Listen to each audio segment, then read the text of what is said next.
I've spent 40 years in the work of children in poverty, basically. So my field of expertise is largely under fives, but the main focus of most of my work has been on children living in poverty and the impact of poverty on children.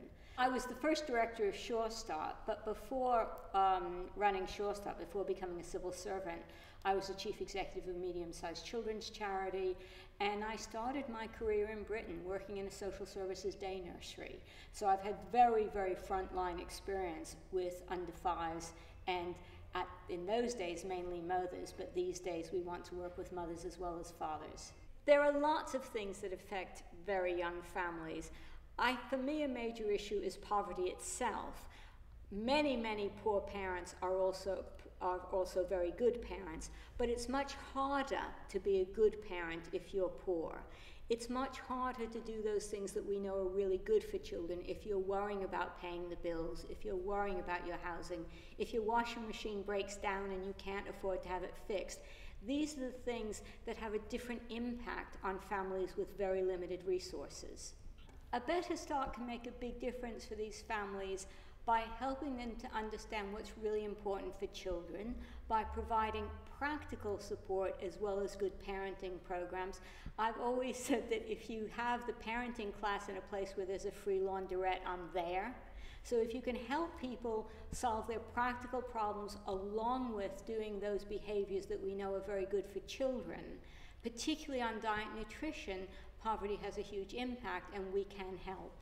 We chose 3 areas of focus: social and emotional development, diet and nutrition, and language development, because we felt that the program needed focus, particularly to be evaluated. These are things that we can measure. But children's attunement and attachment as infants has an enormous impact on their later social development. And in my view, I'm demonstrating how important language is by doing this interview. Children who do not develop adequate language skills get very frustrated in their inability to make their feelings known. And this is where you get classroom behavior problem. If you can't solve your problems through talking them out, then you'll wind up thumping someone, or girls will wind up sitting in the corner. And on diet and nutrition, this is the most difficult one because we know that obesity is a huge issue for the National Health Service and for adults, but we don't really know what interventions work on ensuring a healthy diet from a very, very early age that stays through. So the most difficult one is diet and nutrition, and has potentially the most impact in terms of future health outcomes.